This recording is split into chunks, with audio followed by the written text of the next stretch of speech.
querido Mestre Jesus, mais uma vez, Senhor, nós queremos te agradecer imensamente, Mestre amado, por nos permitir mais uma vez nos reunirmos nesta casa com o propósito, Senhor, de falarmos um pouco do Teu Evangelho, buscando assim, Jesus, compreender com mais clareza as Tuas propostas, para que possamos aplicá-las às nossas vidas. Em Teu santo nome, Senhor, agradecemos a presença dos nossos mentores, protetores e guardiães, assim como aos mentores e protetores desta casa, que nos auxiliam para a realização de cada tarefa que aqui a executamos em Teu nome. Mestre de amor, te rogamos que nos permita, Senhor, a Tua presença entre nós, que nos permita, Jesus, a inspiração, a condição ideal para o entendimento, de forma, Senhor, que esse encontro se transforme em bálsamo de bênçãos para cada um de nós. Que a Tua paz seja no coração de cada um, Senhor, hoje e sempre. Que assim seja. Pai nosso que estás nos céus, santificado seja o vosso nome. Venha a nós o vosso reino. Seja feita a vossa vontade, aqui na terra como nos céus. O pão nosso de cada dia nos dai hoje. Perdoai as nossas ofensas, assim como nós perdoamos a quem nos tem ofendido. E não nos deixeis cair em tentação, mas livrai-nos de todo o mal. Ave Maria, cheia de graças, o Senhor é convosco. Bendita sois entre todas as mulheres. Bendito é o fruto do vosso ventre. Santa Maria, Mãe de Jesus, rogai ao Pai por nós, sofredores nesta terra, agora e sempre, que assim seja. Graças, Senhor Jesus. Bom, esse é um tema também que veio, que foi sugerido aqui do livro Em Torno do Mestre, que é um livro do Vinícius. E o Vinícius coloca assim, sobre essa necessidade da cristianização do mundo. Então ele fala, o mundo precisa ser cristianizado. Aí a gente pergunta, se questiona, bom, fazendo aqui umas contas por cima, Jesus veio na Terra, esteve entre nós há um pouco mais de 2000 anos. E trouxe toda essa bagagem de seus ensinamentos, preparou os seus discípulos para que pudessem divulgar toda essa proposta que ele trouxe. Dessa proposta do Cristo foi criados os evangelhos, que são os evangelhos que nós chamamos cristãos, e foi feito um trabalho muito árduo para a divulgação de todas essas propostas do Cristo. Então nós temos como exemplo de trabalhador dedicado a essa divulgação, Paulo de Tarso, Pedro, entre outros, aqueles que foram se agregando ao grupo e que fizeram um trabalho muito belo, que saiu lá da Palestina e chegou aqui aonde hoje estamos, graças a esse esforço, desse grupo de trabalhadores do bem que aceitaram e tomaram isso como proposta para trazer para o mundo um caminho melhor. E aí, depois de 2000 anos, Vinícius chega e fala assim, puxa, o mundo precisa ser cristianizado. Mas como assim? Todo mundo, eu acredito que pouquíssimas pessoas na Terra não conhece o Cristo, não conhece Jesus. Mas entre essas nós temos aí algumas situações, como no Oriente Médio. No Oriente Médio nós temos ainda muito arraigado os grupos, né, e as religiões que foram fundamentadas na presença, na vivência dos profetas, né, e a Ásia, que também tem essa ideia, né, tem o budismo, que é fundamentado aí na vida do Buda. Temos também outras regiões, né, no caso da Índia, por exemplo, que são essas três regiões onde elas já tinham uma base, né, de vivência, de entendimento, né, de alguma filosofia religiosa. Fora esses 3 pontos, nós temos o restante do mundo praticamente, né, onde a grande maioria se diz países cristãos. Então, se todos os países são cristãos, então está mais fácil. Bom, e por que todo mundo ainda não é cristão? Porque todos, né, o mundo inteiro ainda não aderiram a essa proposta do Cristo. Por conta do mundo ou por conta das pessoas? Por conta dos homens, nós, homens.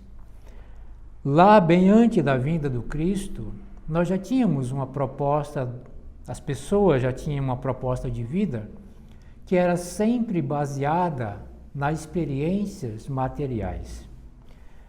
Os deuses que eram cultuados, todos eles esperavam como recompensa os bens materiais.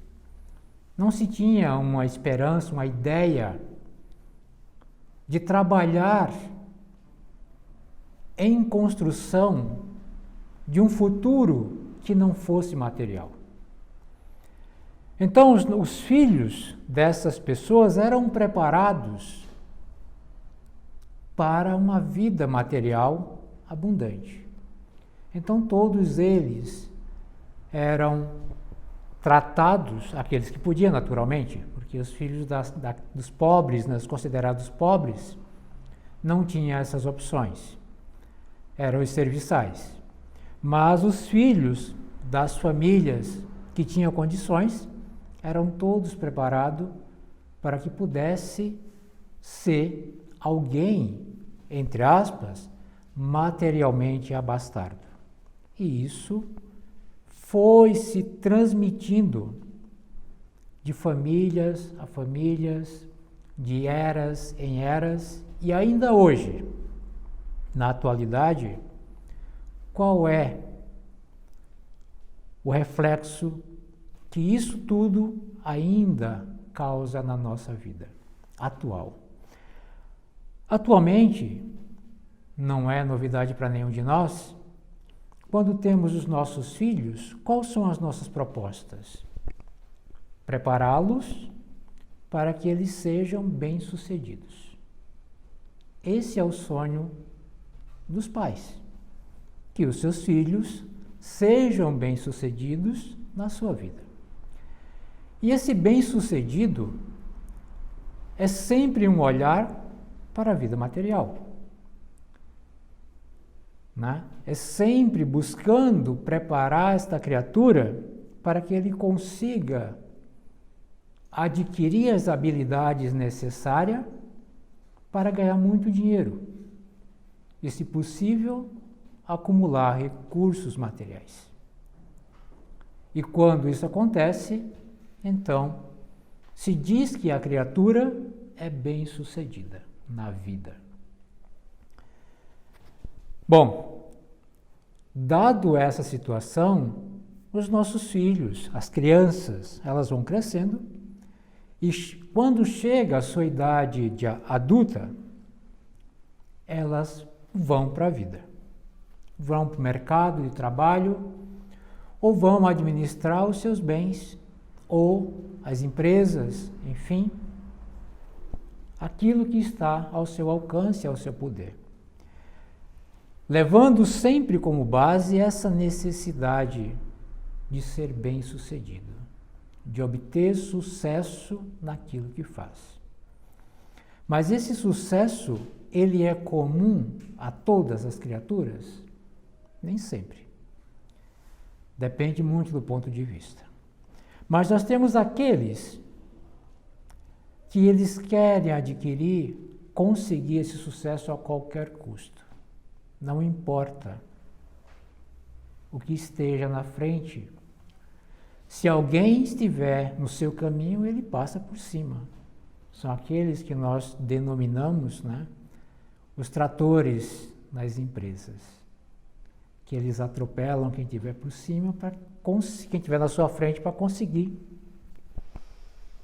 ser bem-sucedidos, ser reconhecidos, ser promovidos e a ganhar um pouco mais de dinheiro, de bens materiais, para viver uma vida materialmente em abundância.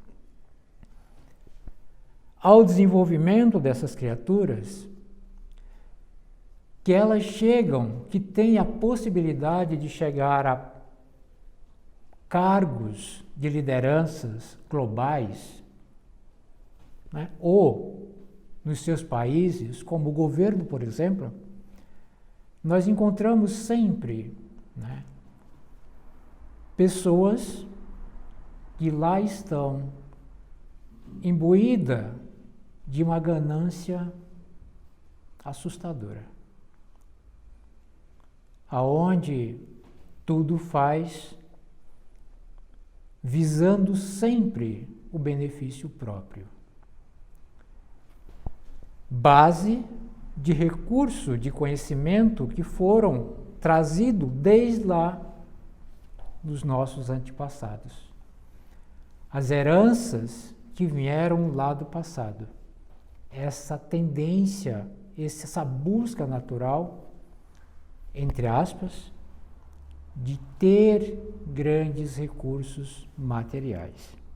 Lamentavelmente, encontramos muitos no nosso abençoado planeta Terra que não se preocupa em causar dificuldades à vida de quem quer que seja para se beneficiar materialmente com isso. Basta que tenhamos um olhar superficial na nossa realidade, onde empresas, em busca de recursos financeiros, destroem a natureza, poluem os nossos rios sem se preocuparem. Nós vemos o quanto se divulga, principalmente na atualidade, da dificuldade do líquido abençoado da vida, que é a água, para cada um de nós, a água potável.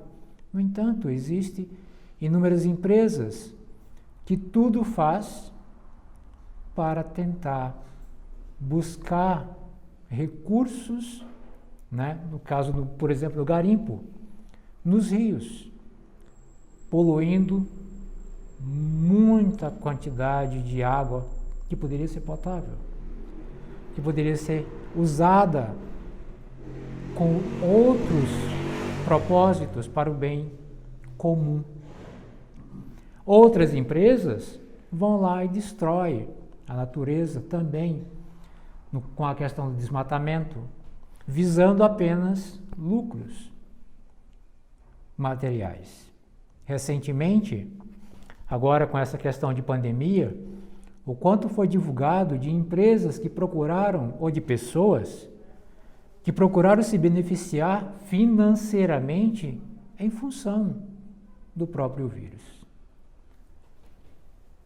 Buscando, tentando ganhar sempre em seu favor. Essa é a proposta do Cristo?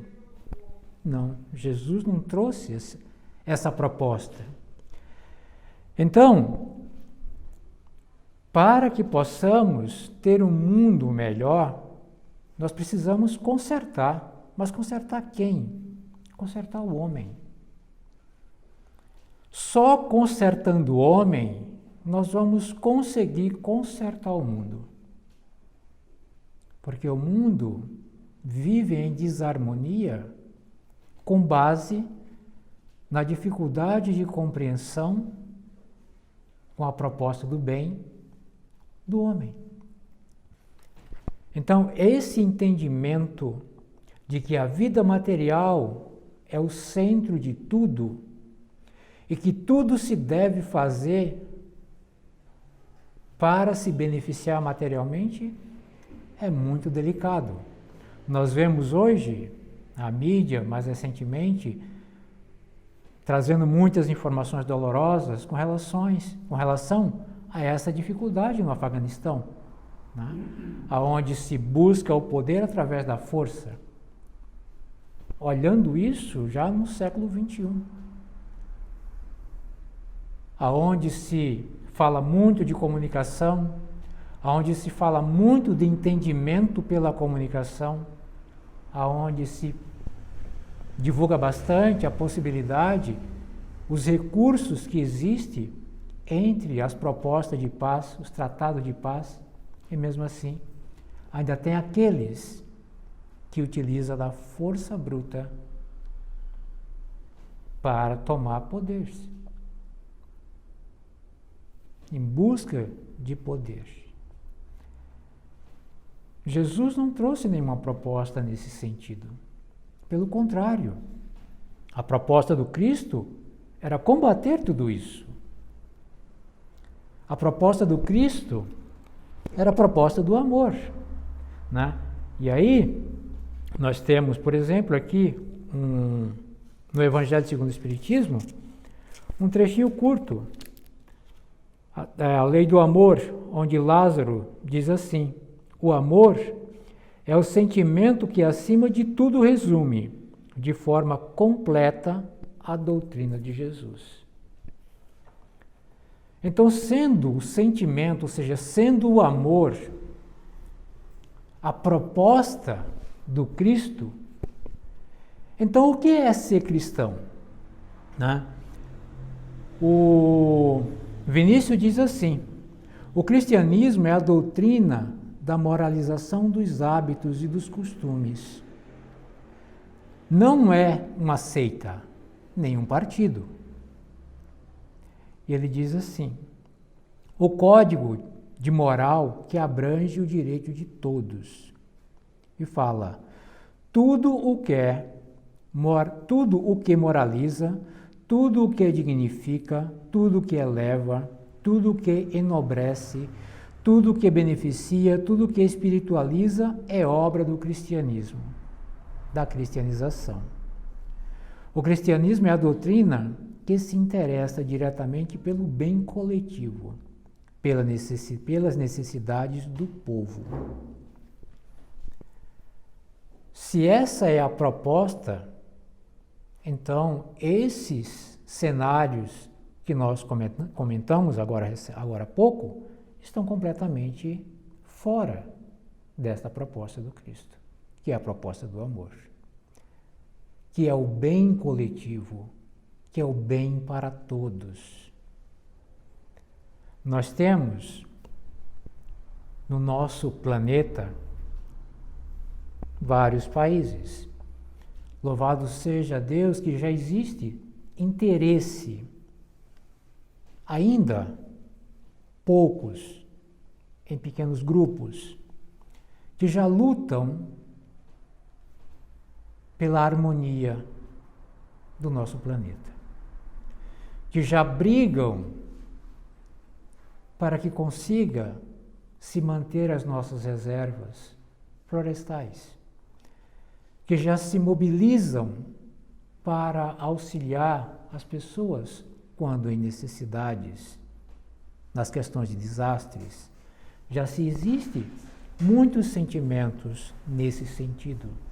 Pessoas que se mobilizam para aliviar o sofrimento dos nossos irmãos quando estão envolvidos em desastres maiores, como os terremotos, como os maremotos que têm ocorrido, né, e que têm causado tanta dificuldade nas criaturas, se juntam e se buscam auxiliar aqueles. Como recentemente nessa pandemia, nós podemos ver o quanto as pessoas procuravam ser solidárias umas com as outras, na medida e no tempo que lhes foram possível.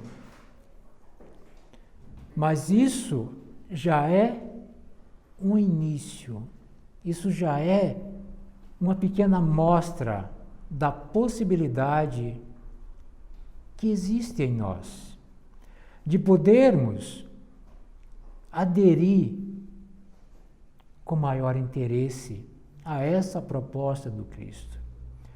O que é ser cristão? Ser cristão é escolher, é ter uma opção religiosa? Será que basta eu dizer eu sou espírita para que eu possa ser cristão? Será que basta eu dizer eu sou católico para que eu seja realmente cristão? Ou eu sou evangélico? Ou enfim, para que eu seja efetivamente cristão, em conformidade com a proposta do Cristo? Porque muitas vezes nós nos denominamos cristãos, mas não agimos como cristãos, não vivemos como cristãos, não vivemos em conformidade com os ensinamentos de Jesus, não vivemos em conformidade com a proposta que Ele nos trouxe, com essa proposta do Evangelho, muito clara: ama o teu próximo como a ti mesmo. Faça pelo outro nada mais, nada menos do que você gostaria que alguém fizesse por você se você estivesse na mesma condição que ele está. É isso que o Cristo falou para a gente. É isso que ele busca que nós possamos, nós, criaturas que vivem na Terra, possamos fazer. Porque se assim nós fizermos, nós não teremos mais guerras, não teremos mais fome, diminuímos grandemente a desarmonia, porque vamos ser criaturas que vai ter um entendimento melhor, que vai conseguir respeitar e entender o outro melhor, que vai poder estender as mãos ao outro quando ele necessita, de maneira harmoniosa, que vai fazer pelo outro o que gostaríamos que fizesse por nós. Essa é a proposta do Cristo. Então, dentro dessa proposta, nós podemos dizer que nós temos muitos hinduístas cristãos, que nós temos muitos budistas cristãos, muitos judeus cristãos. Porque Jesus não levantou a bandeira de uma religião em si. Ele levantou a bandeira do amor. Ele disse: ama o teu próximo como a ti mesmo. Porque junto com o amar a Deus sobre todas as coisas, disse Jesus, aí está contida todas as leis e os profetas. Como sendo o ponto central da sua doutrina. Então, dentro dessa proposta de Jesus, nós temos o caminho do trabalho. Então, é trabalhar para aprender a amar. Através do trabalho no bem, nós vamos ter condições de desenvolver essa qualidade, a qualidade desses sentimentos. Porque nós vamos começar a olhar para o outro com mais amor, com mais desejo de poder lhe ser útil. E amar para melhor viver ou para melhor servir. Então nós criamos esse círculo e ficamos trabalhando para melhorar a nossa condição de amor e amando para melhorar a nossa condição de servir. E quando e se fizermos isso, nós vamos perceber o tamanho da transformação que nós iremos adquirir. Mas temos ainda uma realidade que não é tão bela na nossa terra. E precisamos pensar na possibilidade de transformação. Trabalhar na nossa geração do futuro. Trabalhar na preparação daqueles que irão seguir adiante após o nosso estágio, que são os nossos filhos, as crianças. Precisamos ter claramente em cada um de nós o desejo sincero de ajudá-los a caminhar para o bem. É lícito preparar o filho para enfrentar o mundo e obter sucesso na sua vida material? Sim, é lícito. Mas precisamos ter um olhar de qual os caminhos para obter esse sucesso material. O caminho certo é enganando as pessoas, passando por cima dos outros, danificando o nosso planeta. Não, não é esse o caminho. É o caminho da harmonia. É você ir lá e fazer a sua parte amorosamente. Tratar os seus clientes, se os tiver, amorosamente. Tratar os seus funcionários e colaboradores com amor. Tratar os seus patrões, chefes e colegas de trabalho com amor. Fazer e realizar as suas atividades também com amor.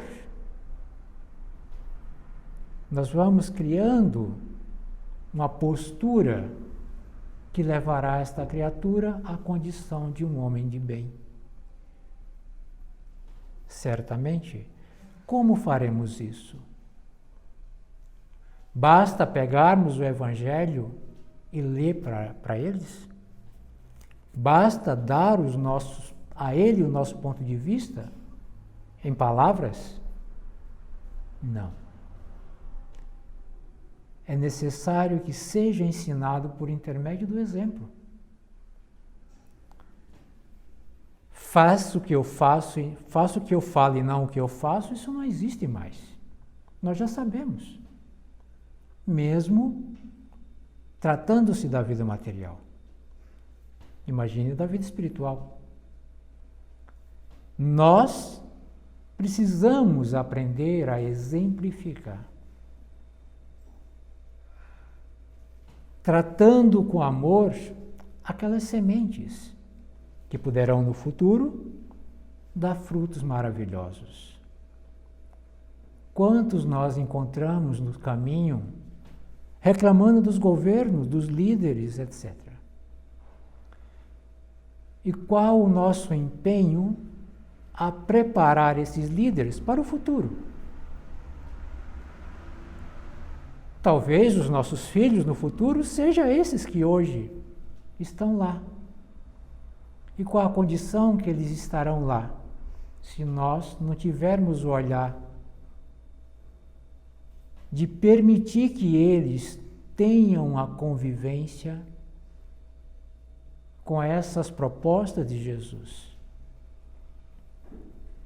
Convivência mostrada por intermédio do nosso exemplo e não das nossas palavras. Porque não adianta você dizer uma coisa e fazer outra. Se queremos ensinar, precisamos aprender a vestir esta carapuça e viver com ela, ensinando efetivamente da maneira que se deve ser ensinada. Porque hoje, nas nossas vidas atuais, quantos de nós,